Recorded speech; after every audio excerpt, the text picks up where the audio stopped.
Welcome to Recovery Guy Podcast. Welcome. Recovery is a lifelong process.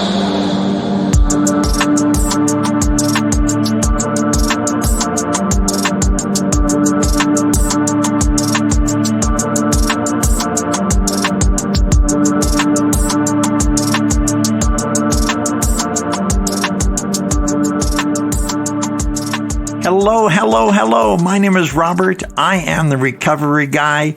And if it's Tuesday, this must be the fix. Thank you so much for joining us today. A huge shout out to John Barker, of course, always working, always doing something to promote what we do. And of course, JJ, the unbelievable sound engineer. JJ isn't with me in studio today. However, it's always good to know he is on the team and busy delivering strong quality as I do the best I can to deliver good content for you to share. Today, as part of some of that great content that Scotty B gave me on relapse, one of the things that I learned early on in my personal recovery was that there was an element of coercion involved in the process. So today's topic is recovery after coercion. And what we're going to do is we're going to explore individuals who come into a mandated program or they seek another avenue because of need or coercion, right? So people come and people go, and when they enter in recovery, either through a meeting or some other type of self-help opportunity, or they enter into an official program, whether it's outpatient or they live at the facility or in the home, because of need or coercion, and sometimes they go hand in hand. But first, let me share with a great resource that may be of interest to you. I spent some time on the phone with my good buddy Aaron Peterson today, and Aaron is the CEO, and he heads up an organization called Achieve Today. And I've known them for a long time, and Aaron and Todd and Damon and the rest of the team, they do a really good work that may be worth you checking into.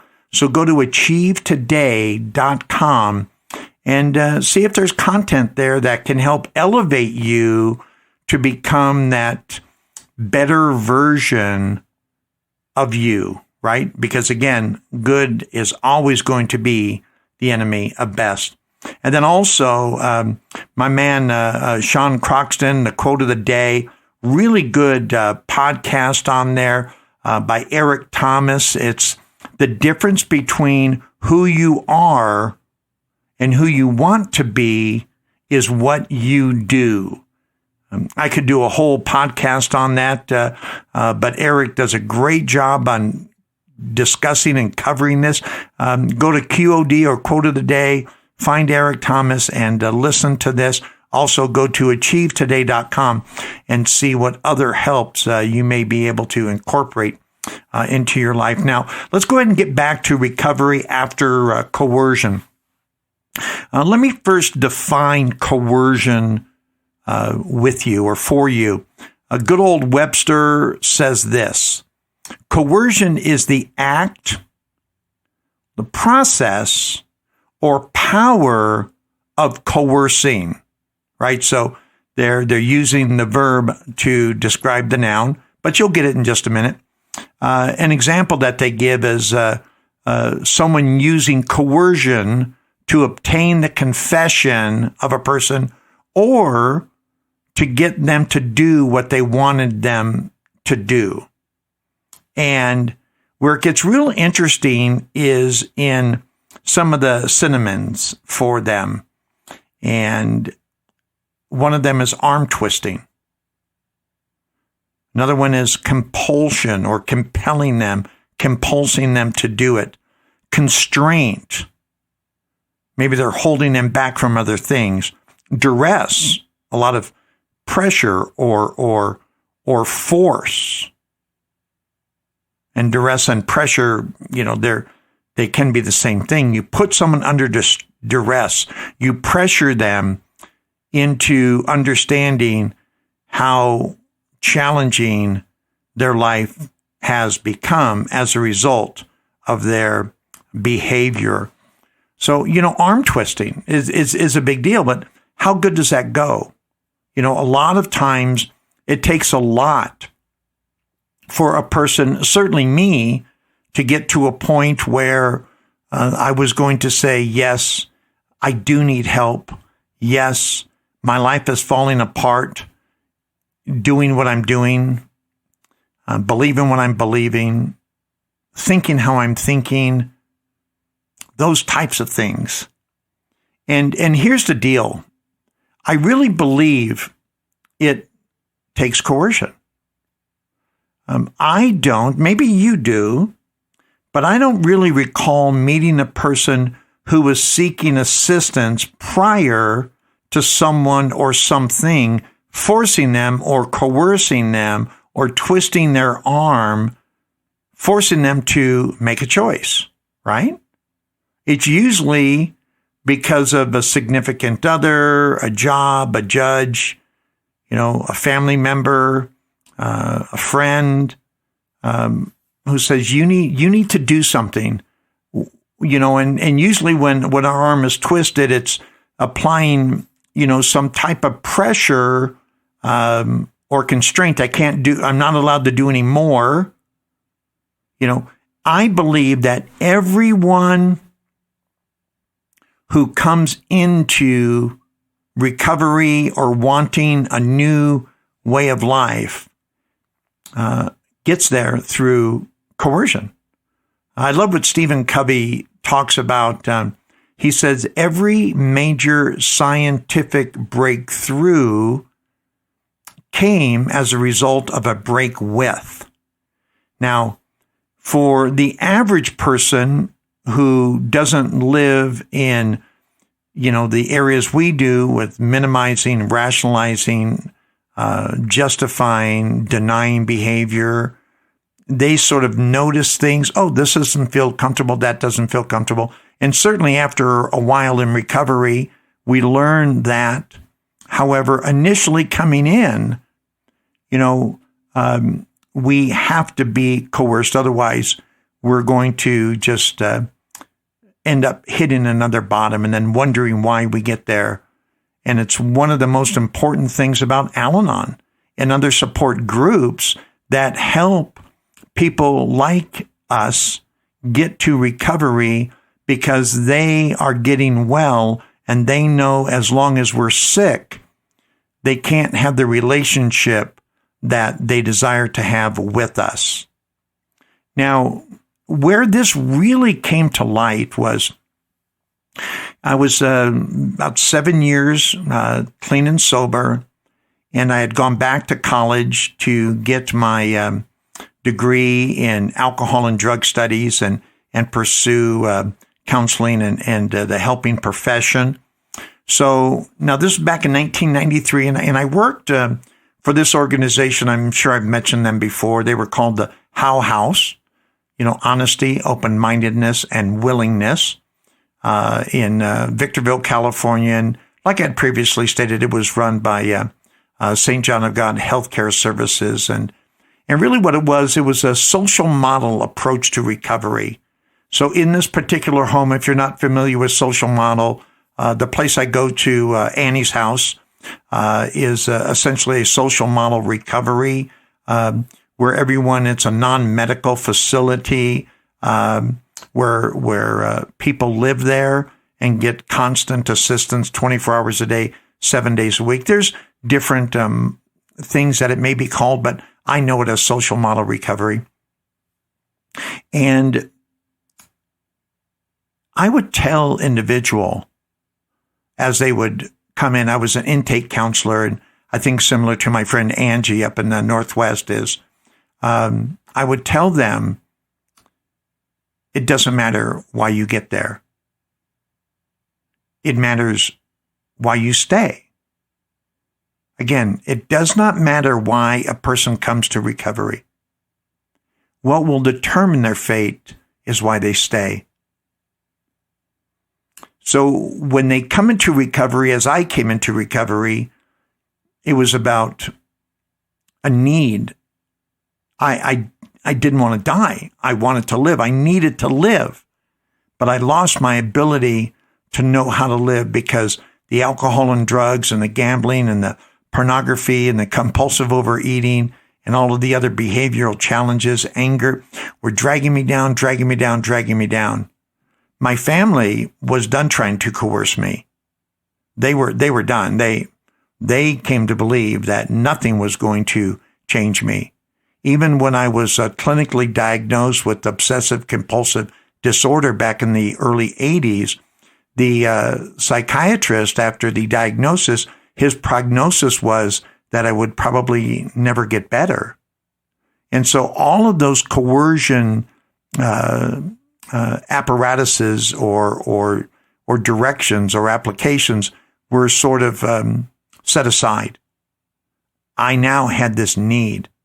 And that day, as many of you know, back in February of 1986, was my first day in treatment. I went into a treatment facility that day. So even then, it didn't matter why I came into recovery. What I determined as I looked in the rooms of recovery is, why are people still here? And this also ties back into, again, my last episode of relapse, because sometimes people stay as long as the coercion or the pressure or the constraint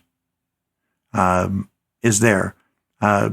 Like I'd mentioned, Scott and Welcome Home in Southern California with the women and children, so many of them have children, and those children are now wards of the state, or they're with other agencies or centers or family members, and under court order, these women need to have their arm twisted to be constrained or kept in this facility under the duress or forced that if they don't do it, they won't get their children back.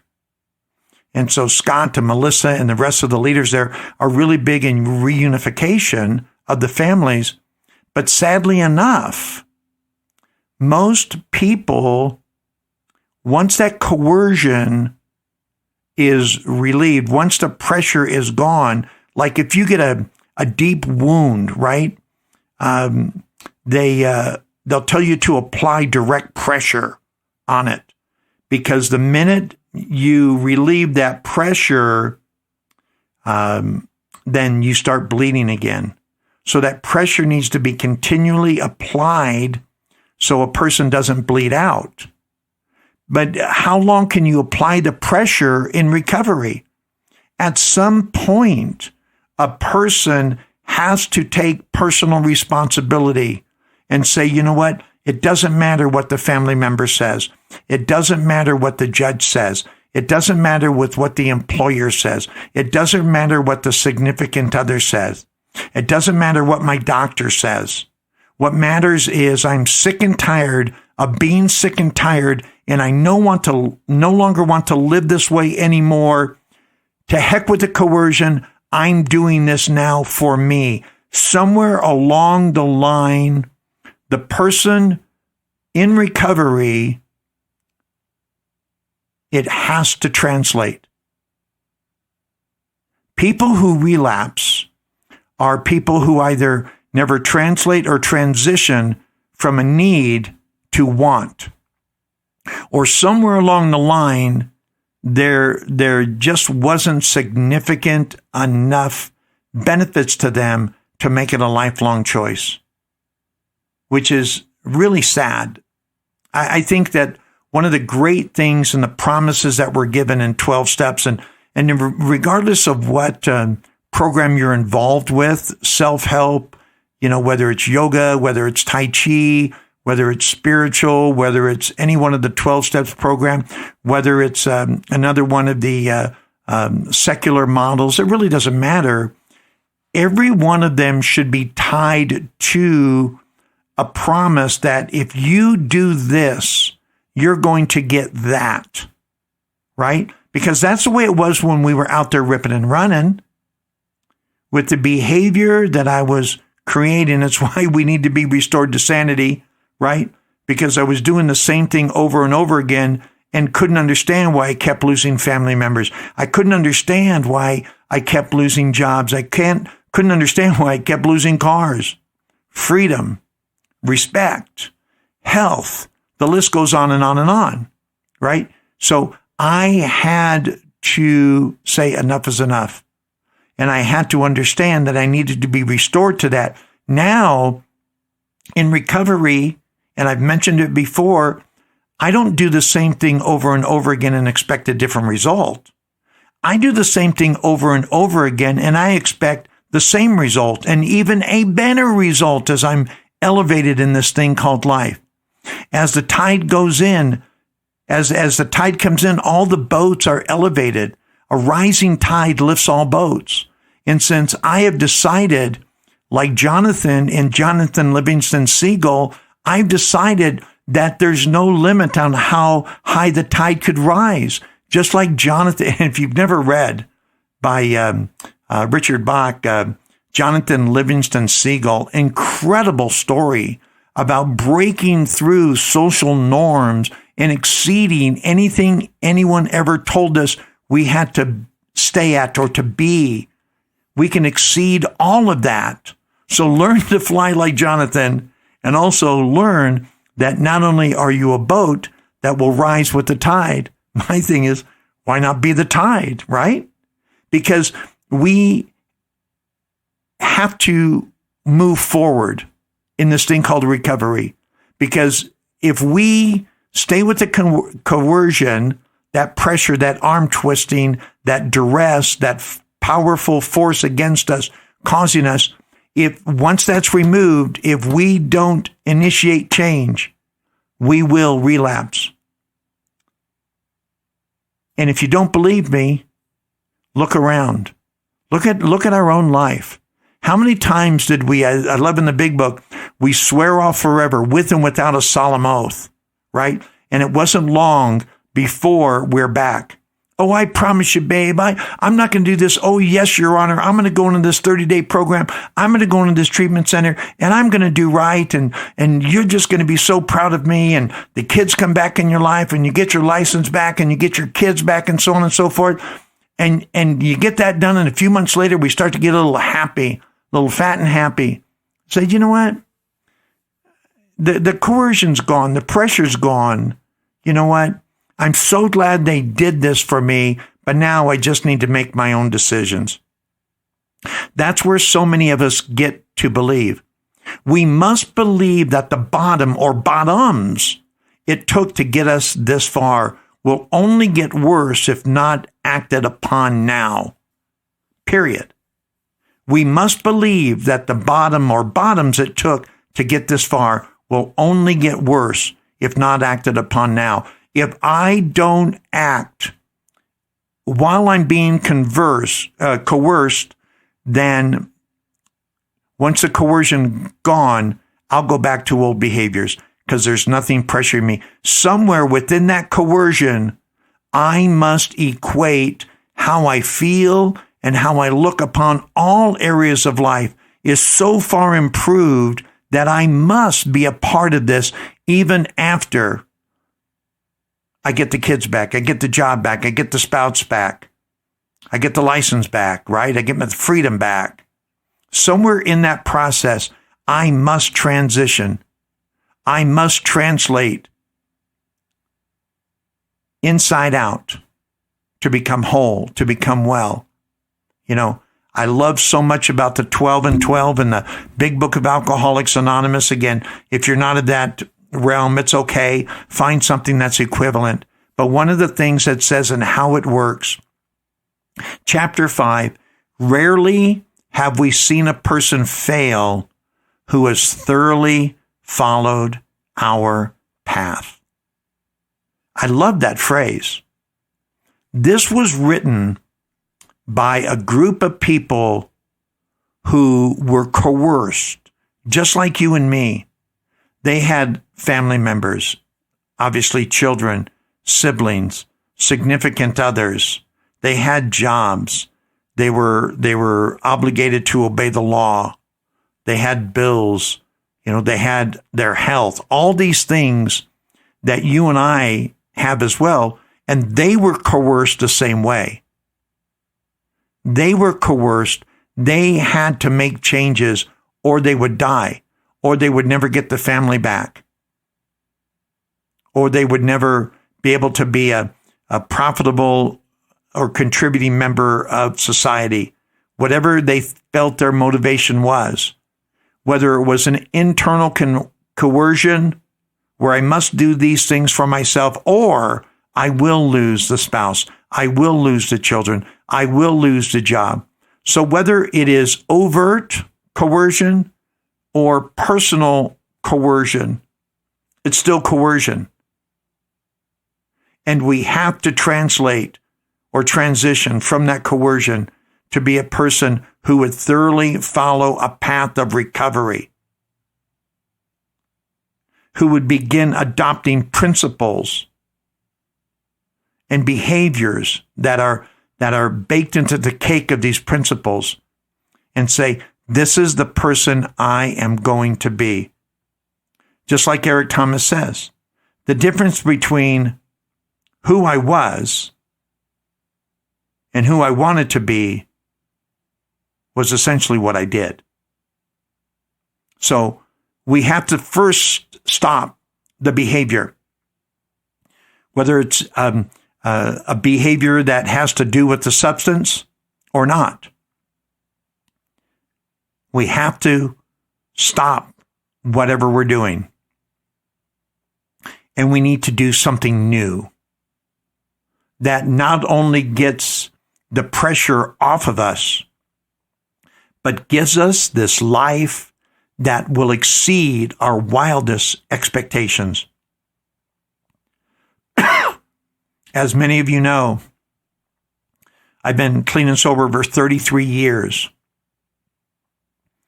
Laura is my third wife, and we've been together and married over 30 years. My children and I have great relationships. I'm not wanted by the law. I don't look over my shoulder in the course of my life. There's no more of that pressure on me. But that's not how it was in the beginning. I made the transition through reading the material and the promises and knowing that my life was only limited by what I thought my limitations were. And I am not limited at all, and neither are you. Neither are you. Are you willing today to make a commitment that regardless of what coercion or pressure or arm twisting you're under, whatever duress you're under, that you'll say, you know what?